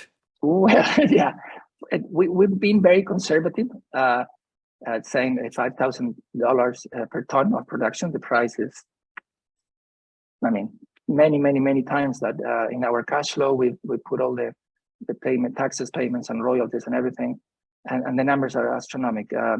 The capex is even somewhere less than evaporation ponds. It takes a lot less time to go into production.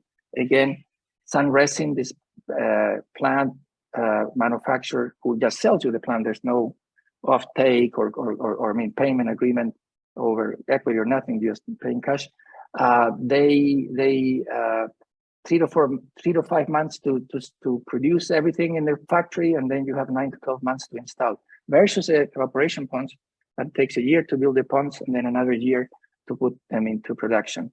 And the capex of a 10,000 ton per year plant is around $200 million, and that's in range with what we just seen in Argentina on the latest deal from Sunrise.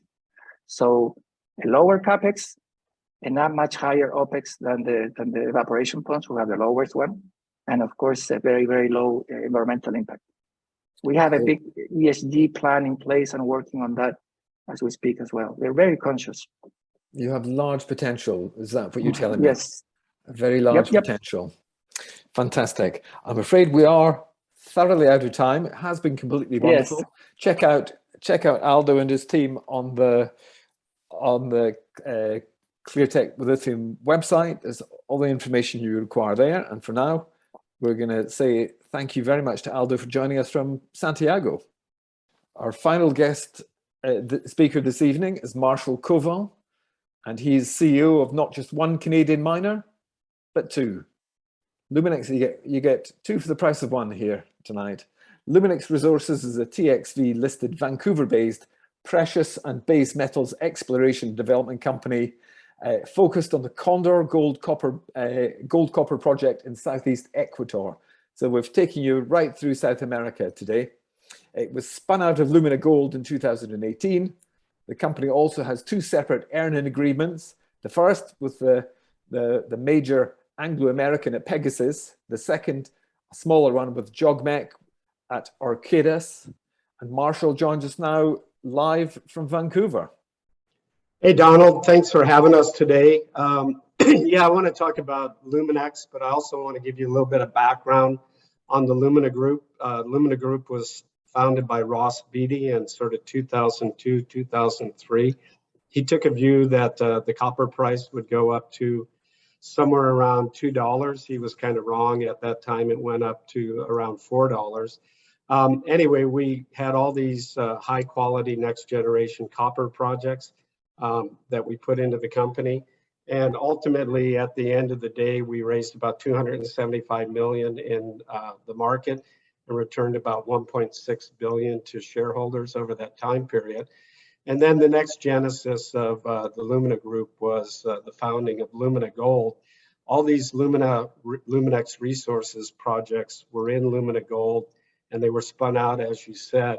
And Lumina Gold has one asset, the Cangrejos project. It's a development project, 17 million ounces of gold, 2.2 billion pounds of copper. It's at the PFS stage. We hope to have the PFS complete in the first quarter, early second quarter of 2023.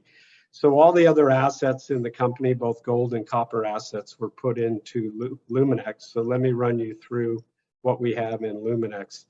Got some forward-looking statements here that everybody should pay attention to. And then looking at Luminex, basically we have projects that we're running ourselves, and then we have JVs with Anglo-American and Jogmec. So the projects we're running ourselves are the Condor Gold Copper Project. It's got 2.3 million ounces of gold in the indicated category and 4.3 in inferred, along with 93 million pounds of copper in indicated and 53 million pounds of copper in inferred. We did a PEA on the epithermal gold area. It's about half of the the gold resource that I mentioned a second ago. And that had a US 387 million NPV, production on average about 187 million ounces per year of gold, a 12-year mine life. And it was a large capital cost project. And right now we're drilling to try to improve the CapEx with some higher grade underground targets. At Los Cuyas, we're drilling now. We put initial first hole drill results out, and we'll have more results coming out in the next couple of weeks. The Camp Zone is another high grade target, and then we have the Prometador target. And I'll show you a little bit more of these as we go through the presentation. And those are all gold targets. El Hito is a copper target within the Condor concession. And basically what we're looking at is enhancing the Condor North PEA with this work, and then also potential copper discovery at El Hito.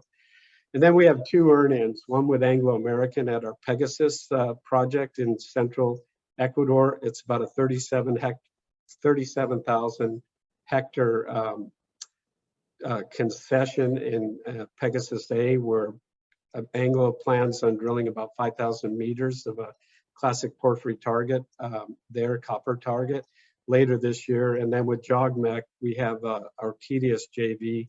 They have $7 million committed to earn in. And we just completed a 2.5 million or 2.5 thousand meter drill program. Let me just run you through where we're at. Right now, I think there's a great opportunity to look at us hard. We're at a 52-week low. The whole junior space in the equities market is sold off pretty strongly with the recent downturn in the broader stock market. We have a $36 million Canadian market cap. We have 132 million shares issued outstanding, fully diluted 150 million shares. Haywood and Red Cloud are both doing research on us. Key shareholders in the group, the Lumina Group, including Ross Beatty, we have 25%. That includes board members and management. Ecuadorian Entrepreneurial Group, 14%. Route One, a fund out of San Francisco, has 10.9%, and we have some other funds in the story as well. So if you look at Ecuador, what's really happened since we entered the country in 2014? Well, the investment climate has really improved. You can see on the bottom right here, it went from being ranked number 47 up into 24 globally in 2001 by the Fraser Institute. The Mirador mine has been built, Fruta del Norte has been built. There's 3 projects that are ready to construct, Curipamba, La Plata, Loma Larga. And then there's 3 projects that are sort of at feasibility, PFS, PEA stage, Cascabel, our Cangrejos project, and the Condor project. So the investment environment within Ecuador has improved significantly since we entered the country. This map here just shows Pegasus in green in the central area. This is the Anglo JV. Most of our assets are down here along the Condor project, where you have Warintza, a copper deposit from Solaris that's in development, Mirador mine that's in production, Fruta del Norte, and then we're contiguous with our Condor project. Then we have these blue concessions, Cascas, La Canela, Tres Picachos, and here's Arcadius, and then over on the other side of the country is the Cangrejos project. To look a little bit closer at the most highly prospected and productive area in the country, you've got Warintza to the north, Tarqui and Kimi are 2 of our concessions. We got the Mirador mine, Fruta. This is just a larger blow up of what I was talking about a second ago, but you can see where the Camp Zone Cuyas is in the northern area of the Condor concession in yellow, and it's contiguous with the Fruta del Norte.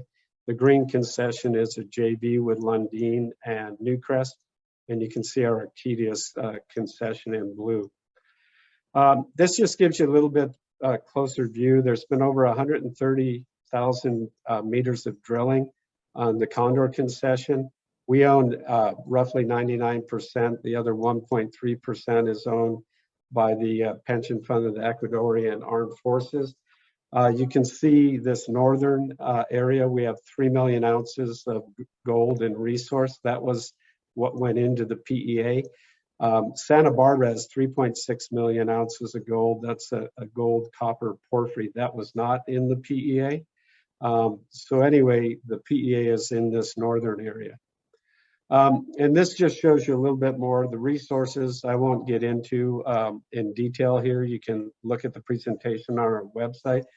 But in the north here, you see Los Cuyes, Camp Zone, Soledad, and Emma, those 4 red stars. That's where the PEA was done. And our exploration work is continuing in that area at Cuyes Camp Zone, and then Prometedor, you can see the green star down at the bottom. Then in the central box is where it's more copper rich, Alito is. We're doing drilling there now. We should have results out soon. Well, we just finished drilling. And then Santa Barbara is the gold copper porphyry system. So what you have is the northern areas heavy in gold, and then the central area is more copper rich. And then we have another gold target to the south in Nayumbe. Basically, we'll look at the post-tax IRR at $1,600 gold, 21 silver was 16% IRR, and the NPV was 387 on the PEA that we completed. Now this project, the initial capital was about 600 million, and that was a 25,000 ton per day production profile, of which 2.5 thousand tons was underground. So the drilling that we're doing at the camp zone, Los Cuyes, and is looking at higher grade underground targets, and we have the potential, if we're successful there, to improve a lower initial capital cost project where we would start underground, maybe at 5,000 tons per day. So let me walk you through a little bit of why that makes sense. Again, this is just showing you the relationship between Cuyes Camp Zone, Soledad, and then the Prometedor, which is a long strike, and Prometedor is actually an open pit target. This is the drilling at Cuyes West that has a bit of a potential game changer for us. We have 17 meters of 3 gram per ton gold equivalent, and within that, there's 8.6 meters of 5.4 gram per ton gold. Now we drilled about 200 meters along strike on this. We haven't drilled it at depth yet, but this could develop into a deposit similar to the camp zone, which has about 600,000 ounces of underground gold. So if we can come anywhere close to that size deposit with Los Cuyes West here, then we can look at that 5,000 ton sort of scenario of starting the project underground with lower initial capital. This is the Prometedor target. It's over 1 kilometer long. You can see the red, purple boxes there. That's material that's about 1 gram per ton in the surface. It's a very steep area. We're getting a specialized manned portable drill to come in there. So hopefully we'll be drilling this at the end of this year. Looks highly prospective. This is Alito. We finished 5 drill holes at Alito. We're waiting for the drill results. We should have them out soon. There were 9 holes drilled previously, a lot of 0.4 copper in the area. So basically, we're waiting for the drill results here. And this is a potential that we may look at bringing a partner in to advance this as the copper project while we focus on the gold in the northern area. This is the Pegasus concessions that are JV with Anglo American. Pegasus A is where Anglo is focused primarily. They spent about 15 million in cash out of the 57 million they need to earn in.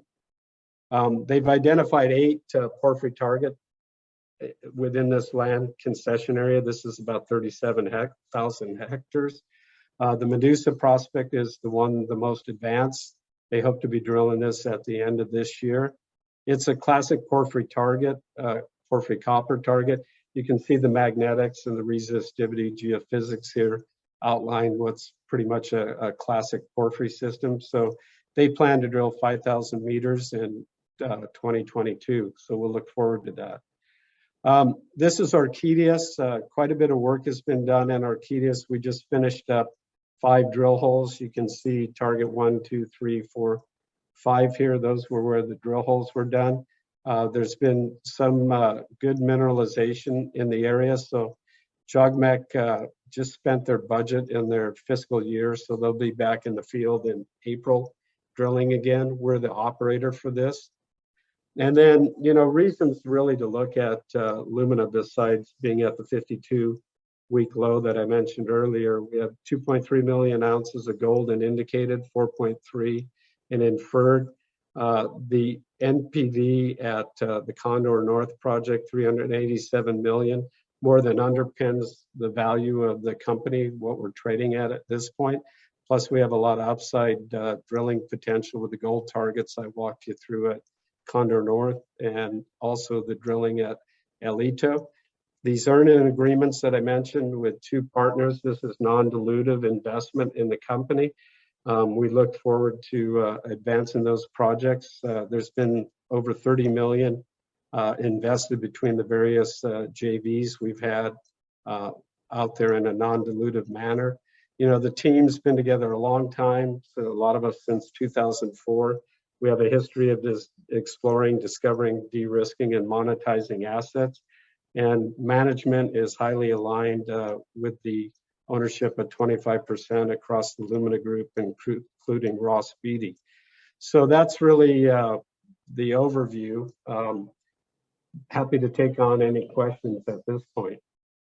That is a whirlwind of a tour through Ecuador and gold, copper, porphyry and all. That's quite a thing. Thank you so much, Marshall. What a fascinating company you've got here. So back in 2018, talk us through the thought process around spinning out Luminex from Lumina Gold. That's a really good. Yeah, that's a good question, Donald. Basically, our whole history has been take these projects that have good exploration potential, advance them, de-risk them, and they tend to be large projects with large capital, and move them on to somebody that would build them.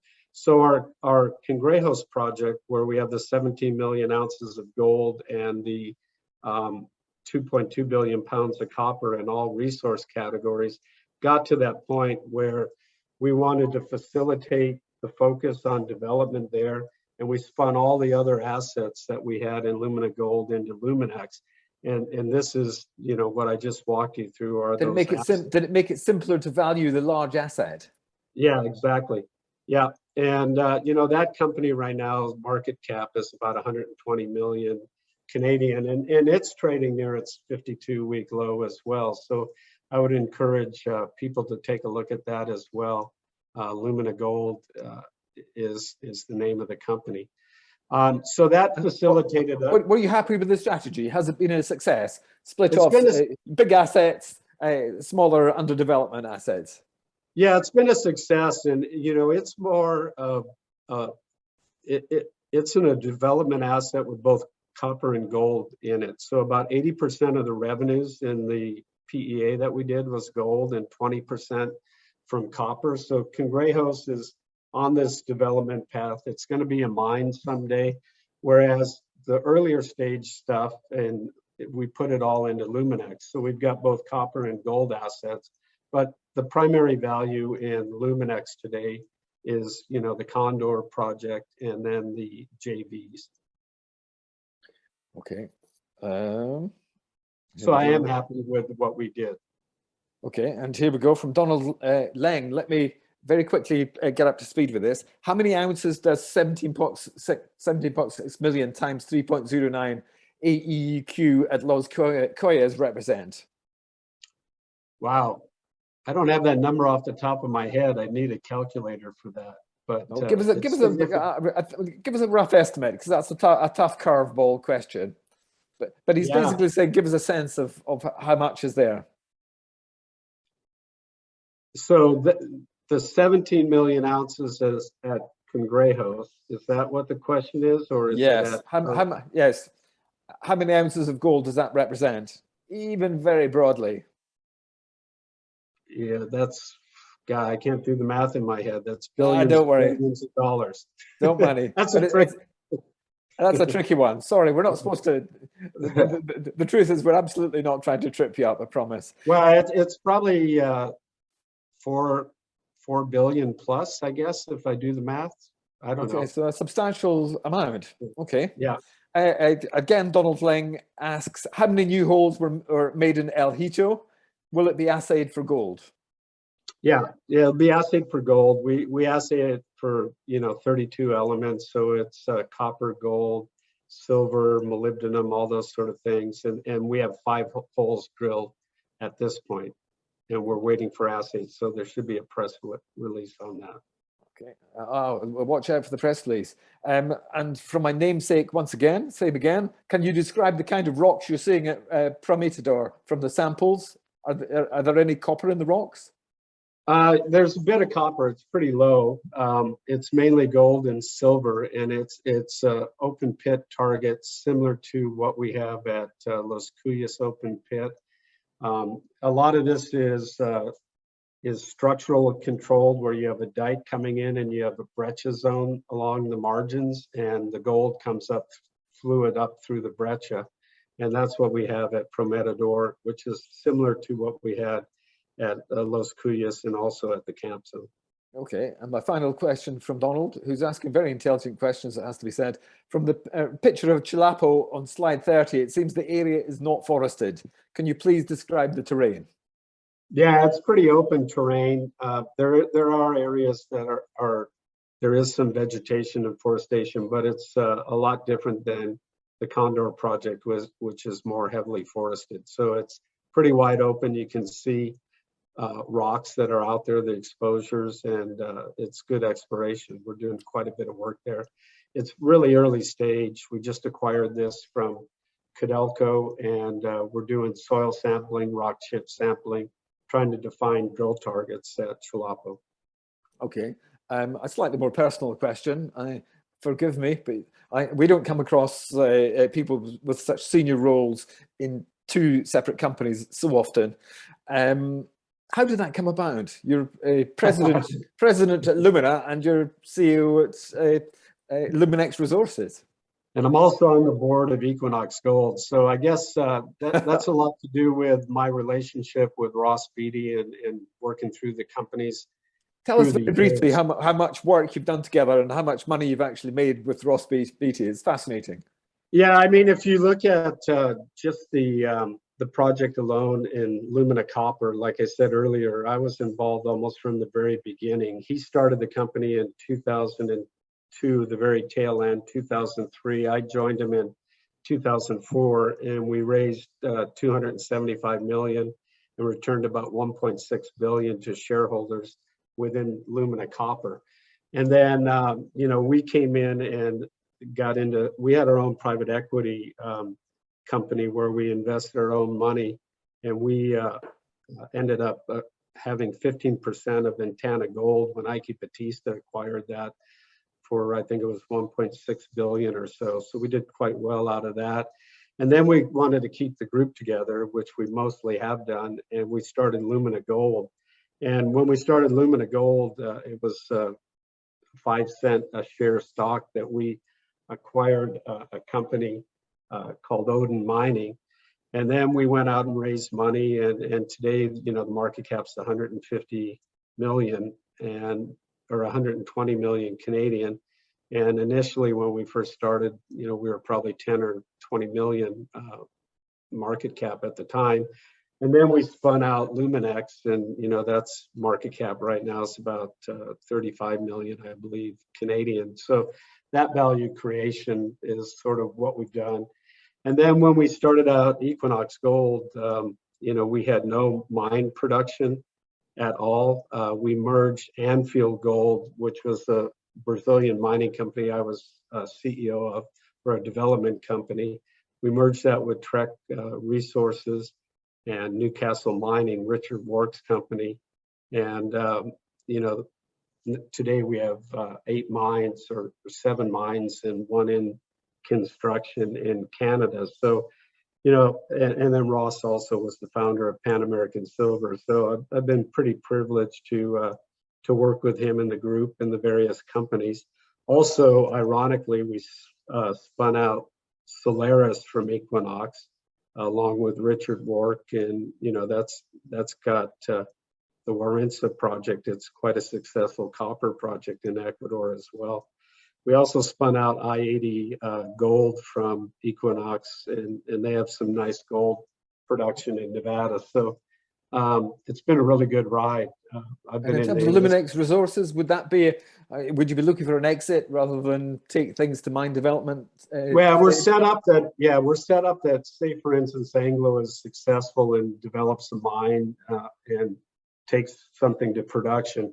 We've got the company structured financially that we could spin that out as its own entity and continue to do some financial engineering. And if I understand it, do you get 30% of that? I wish I did.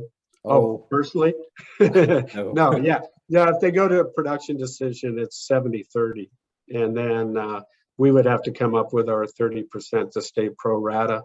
And if that didn't happen, we would be diluted to a royalty. But we're a group that if Anglo does take it to production, it's a long way to get there. They still have to drill and move it along. And hopefully it does get there someday. But we would have 30% and we would be able to finance that, I think. You've got plenty of time to think about it, basically. Yeah, exactly. Fantastic. Yeah. Okay, partnerships.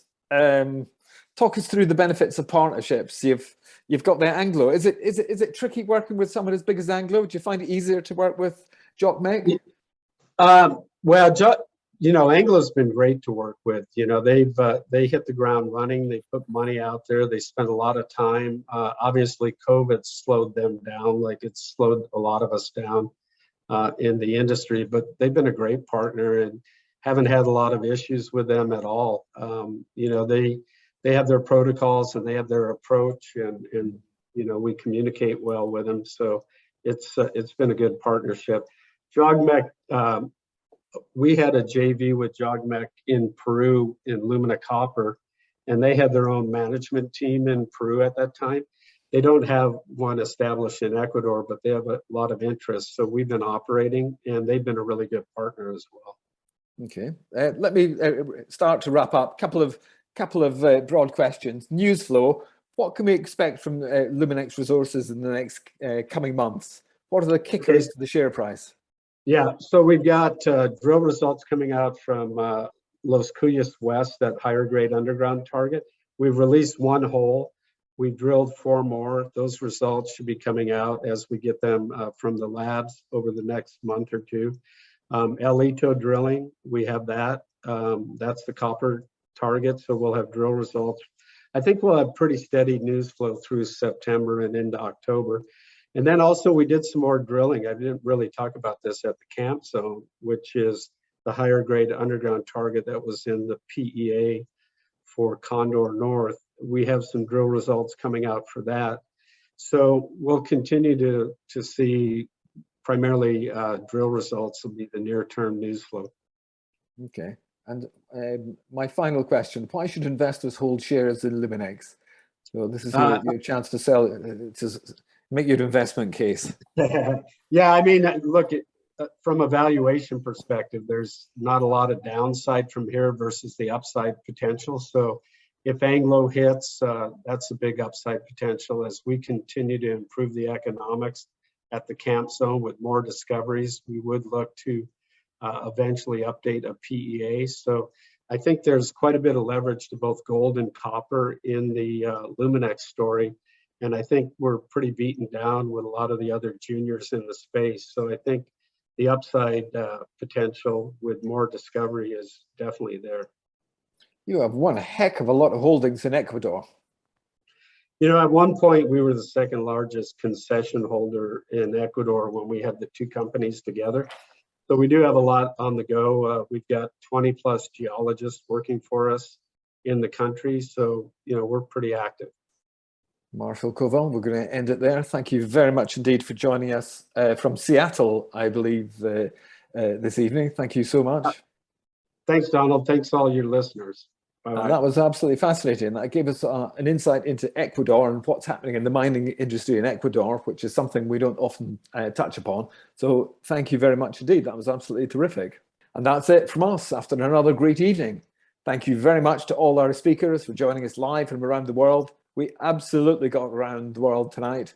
and to their support teams for doing a great job in getting us all here. It's always the support teams that we never quite see. We don't get them in front of camera. So thank you very much to everybody who helped us get here. And not forgetting the entire London South East team, who always do a sterling job in delivering this event. Thank you to one and all. I'd like to say special thanks to Red Cloud Financial Services, the Canadian broker who connect us to such high quality mining companies in Canada.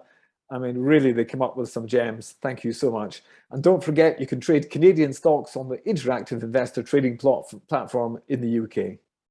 Finally, a huge thanks to you once again for being such a great audience. Good night and enjoy the rest of your night. Thank you.